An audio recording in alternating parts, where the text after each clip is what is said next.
Hello, আসসালামু আলাইকুম everyone. কি অবস্থা সবার? আশা করি সবাই অনেক অনেক ভালো আছেন। তো অনেকেই আমাকে অনেকগুলো প্রশ্ন নিয়ে করেছেন। আমি বিগত 2 দিন যাবত কোনো ভিডিও আপলোড দিতে পারিনি, একটু কাজে ব্যস্ত ছিলাম। তো আজকে যে ইনফরমেশন গুলো আপনাদেরকে শেয়ার করব, এর মধ্যে ফার্স্ট আপনার ভিডিও টাইটেল এবং থাম্বনেল দেখে হয়তো অনেকেই বিষয়গুলো জেনেছেন। তারপর আমি বলতেছি যে অনেকে আমাকে জানতে চাচ্ছেন যে সার্বিয়া থেকে কোন কোন দেশ হয়ে ইতালি বা ফ্রান্সে যাওয়া যায় এবং কত টাকা খরচ হতে পারে, বা এটা কতটুকু সেফ থাকে, সেই বিষয়গুলো নিয়ে আজকের এই ভিডিওতে আমরা আলোচনা করব। তো চলুন বেশি কথা না বাড়িয়ে ভিডিওর মূল আলোচনায় চলে যাই। তো ফার্স্টে আপনাদেরকে বলি, ইউরোপের যতগুলো দেশ রয়েছে অর্থাৎ বলকান যতগুলো কান্ট্রি রয়েছে, রোমানিয়া বলেন, হাঙ্গেরি বলেন, কসোভো বলেন, সার্বিয়া বলেন, আলবেনিয়া বলেন, যতগুলো দেশ রয়েছে তার মধ্যে বর্তমানে সার্বিয়ার যে গেমটা সেটা সবচেয়ে হচ্ছে আপনার হচ্ছে নিরাপদ বলা যায় এবং সাশ্রয় বলা যায়। কারণ হচ্ছে আপনি যদি রোমানিয়া থেকে যান, রোমানিয়া থেকে যদি আপনি, হ্যাঁ রোমানিয়া সেনজেন মুক্ত হয়েছে, তবে আপনি সেনজেন কান্ট্রি থেকে অন্য সেনজেন কান্ট্রিতে তখনই মুভ করতে পারবেন যখন আপনি সেখানকার পিআর পাবেন বা হচ্ছে টেম্পোরারি টিআরসি কার্ড পাবেন। তখনই আপনি হচ্ছে সেই কার্ড দেখিয়ে ইউরোপের অন্য দেশে আপনি মুভ করতে পারবেন। যতক্ষণ পর্যন্ত আপনার সেই কার্ড না হচ্ছে ততক্ষণ পর্যন্ত কিন্তু আপনি ইউরোপের অন্য অন্য দেশে মুভ করতে পারবেন না। আর এছাড়া বর্তমানে রোমানিয়ার ডিমান্ড অনেক বেশি। রোমানিয়াতে যেতে হলে বর্তমানে প্রায় 13-14 লাখ টাকার মতো লাগছে, যা মোটামুটি অনেক হিউজ পরিমাণ বলা যায়। তো সেক্ষেত্রে বর্তমানে যদি আপনি সার্বিয়া, কসোভো, আলবেনিয়া এগুলো চিন্তা করেন, এগুলোতে কিন্তু 7 থেকে 8 লক্ষ টাকা খরচ করে আসা যায়। তো এর মধ্যে আপনার সব থেকে সেফ সার্বিয়া, এবং সার্বিয়ার গেমটি বর্তমানে সবচেয়ে জনপ্রিয় এবং সবচেয়ে হচ্ছে কার্যকরী হচ্ছে। তো বাংলাদেশে বর্তমানে প্রচুর পরিমাণে সার্বিয়ার ভিসা হচ্ছে। যারা সার্বিয়া আসতে যাচ্ছেন বর্তমান সময়ে যদি আপনি আসতে চান, সেক্ষেত্রে 7 থেকে 8 লক্ষ টাকা খরচ হবে সার্বিয়া আসার জন্য। এবং আমি আপনাদেরকে বলবো, যারা ইতিমধ্যে ফাইল সাবমিট করেছেন বা জমা দেওয়ার জন্য ফাইল দিয়ে দিয়েছেন, তাদের জন্য হিসাব আলাদা। তবে যারা এখনো পর্যন্ত সার্বিয়ার জন্য ফাইল জমা করেননি, এখন নতুন করে করতে যাচ্ছেন, তাদের বলবো যে আপনি এখন করবেন না, অবশ্যই এখন করবেন না। আপনার 2025 সালে ফেব্রুয়ারির দিকে আপনাদের পাসপোর্ট গুলো বা ফাইল গুলো জমা করবেন। এর কারণ হচ্ছে বর্তমান ডিসেম্বর মাস, আজকে হচ্ছে 8 তারিখ, আর হচ্ছে কিছুদিনের মধ্যেই কিন্তু তারা তাদের নিজ দেশে চলে যাবে, অর্থাৎ এম্বাসি গুলো কিন্তু বন্ধ করে দিবে, ভিসা দেওয়ার কার্যক্রম কিন্তু বন্ধ হয়ে যাবে। এর কারণ হচ্ছে আপনারা জানেন 25 ডিসেম্বর হচ্ছে ক্রিসমাস ডে। তো সেই ক্রিসমাস ডে উপলক্ষে কিন্তু সে 15 তারিখ থেকে কিন্তু বন্ধ হয়ে যায়। তারপর হচ্ছে আবার হ্যাপি নিউ ইয়ার থাকে। তো সেক্ষেত্রে নিউ ইয়ারের পরবর্তীতে একদম এম্বাসি খুলবে, হয়তো আগামী 2-3 দিনের মধ্যে পাসপোর্ট ভিসা দেওয়া তারা বন্ধ করে দিবে। তারা তাদের ছুটিতে নিজ দেশে চলে যাবে তাদের ক্রিসমাস পালন করার জন্য। তারপর নিউ ইয়ার পালন করে তারপর হচ্ছে তারা আবারও তাদের কর্মস্থলে ফিরে আসবে এবং পাসপোর্টে ভিসা দেওয়ার কার্যক্রম শুরু করবে। তো সেই প্রেক্ষিতে জানুয়ারির মাঝামাঝি সময় পর্যন্ত তারা শুধুমাত্র তাদের পাসপোর্ট গুলো দেওয়ার যে কার্যক্রমটা সেটা বন্ধ রাখবে। তারপর থেকে তারা পাসপোর্টে ভিসা দিবে।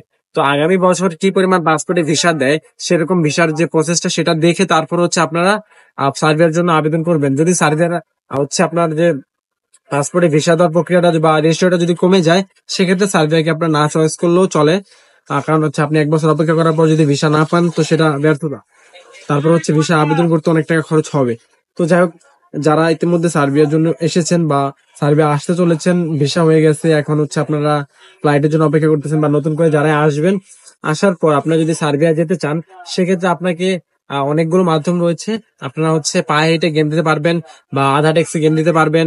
হ্যাঁ, ও ট্যাক্সি অনেকখানি নিয়ে যাবে, পরে বর্ডারটা আপনাকে নিজে পায়ে হেঁটে পাড়ি দিতে হবে বা নৌকা করে পাড়ি দিতে হবে। আবার আরেকটা হচ্ছে ট্যাক্সি করে, সেটা হচ্ছে সম্পূর্ণ রাস্তায় আপনি ট্যাক্সি করে যাবেন। তো 3 ধরনের গেম রয়েছে। এর মধ্যে পায়ে হাঁটার যে গেমটা রয়েছে সেটা যদি দিতে চান, সেক্ষেত্রে আপনার 1800 থেকে 2000 ইউরো বা 2200 ইউরো পর্যন্ত আপনাকে তারা চার্জ করবে। এবং যদি আপনি আধা পথ হচ্ছে গাড়িতে করে যেতে চান, গাড়িতে করে কিছু বর্ডার পাড়ি দিতে চান, সেক্ষেত্রে আপনাকে সব মিলে প্রায় 2-3 ঘন্টার মতো হাঁটতে হতে পারে। এতে এতে আপনার হচ্ছে প্রায় 2.5 থেকে 3 লক্ষ টাকা, অর্থাৎ 2000 থেকে 2500 এরকম ইউরোর মধ্যে তারা আপনাকে চার্জ করবে। আর যদি আপনি সম্পূর্ণটাই হচ্ছে রিস্ক ফ্রি ভাবে ট্যাক্সি গেম দিতে চান বা হচ্ছে লরি গেম দিতে চান, সেক্ষেত্রে আপনার বাংলা টাকায় 3000 ইউরো, বাংলা টাকায় প্রায় 3.5 লক্ষ টাকা থেকে 4 লক্ষ টাকার মতো আপনার হচ্ছে চার্জ করে, সর্বোচ্চ 4 লক্ষ। এর 3 লক্ষ থেকে 4 লক্ষ টাকার মতো আপনার চার্জ হবে। তো সেক্ষেত্রে আপনার এই গেমটা একদম সেফ থাকে, একদম নিরাপদ থাকে, বর্ডারে ধরা পড়ার চান্স একদমই কম। যদিও বর্ডারে ধরা হয়, সেক্ষেত্রে আবার দালালরা তাদেরকে ছাড়িয়ে এনে খুব দ্রুত সময়ের মধ্যে তাদের আবার হচ্ছে গেম দিয়ে ইতালি, ফ্রান্স যে যে দেশে যাক না কেন, সেই দেশে তাদের গন্তব্যে পৌঁছে দেয়। এই যে সার্বিয়া থেকে গেমগুলো হচ্ছে, এগুলো দুইটা রোডে গেম হচ্ছে। একটা হচ্ছে হাঙ্গেরি হয়ে ক্রোয়েশিয়া ঢোকে, তারপর হচ্ছে আপনার স্লোভাকিয়া হয়ে ইতালি বা প্রবেশ করে, এবং ইতালি থেকে ফ্রান্স, জার্মানি যে যার দেশে চলে যায়।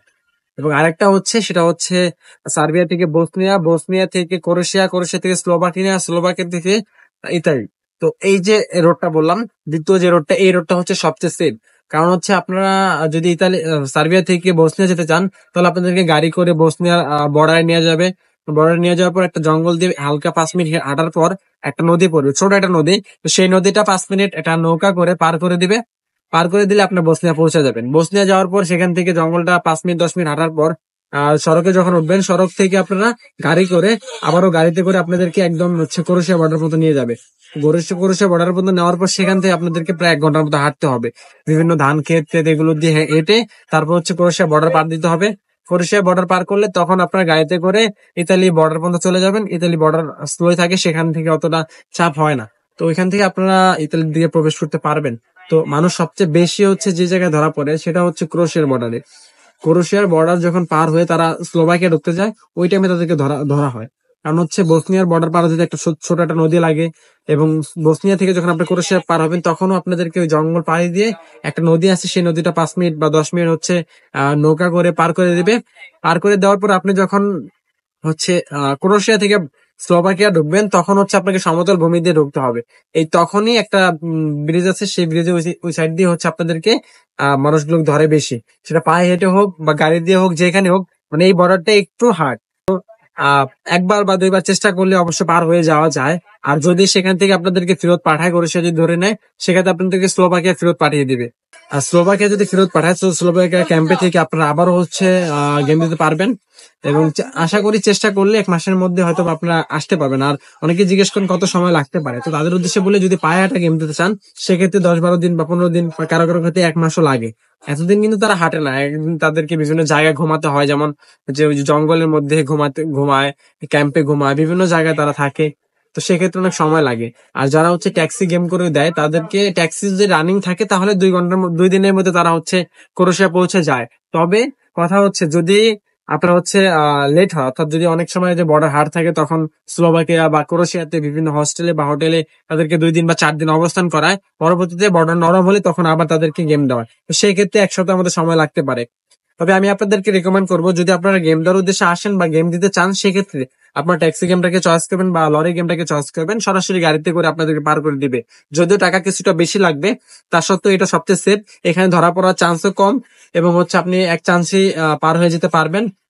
আর এখান থেকে যারা যায় তাদেরকে ওরকম বর্ডার ধরা পড়লে ওরকম টর্চার করা হয় না, যেমন হাঙ্গেরি বর্ডার কিন্তু অনেকটা টর্চার করে। হাঙ্গেরি বর্ডার কিন্তু অনেকটাই কঠোর। সেই প্রেক্ষিতে এইদিকে অনেকটাই নরম আছে। আপনারা যদি আসতে চান তাহলে এই রোড ব্যবহার করে এখন বর্তমানে আসতে পারেন।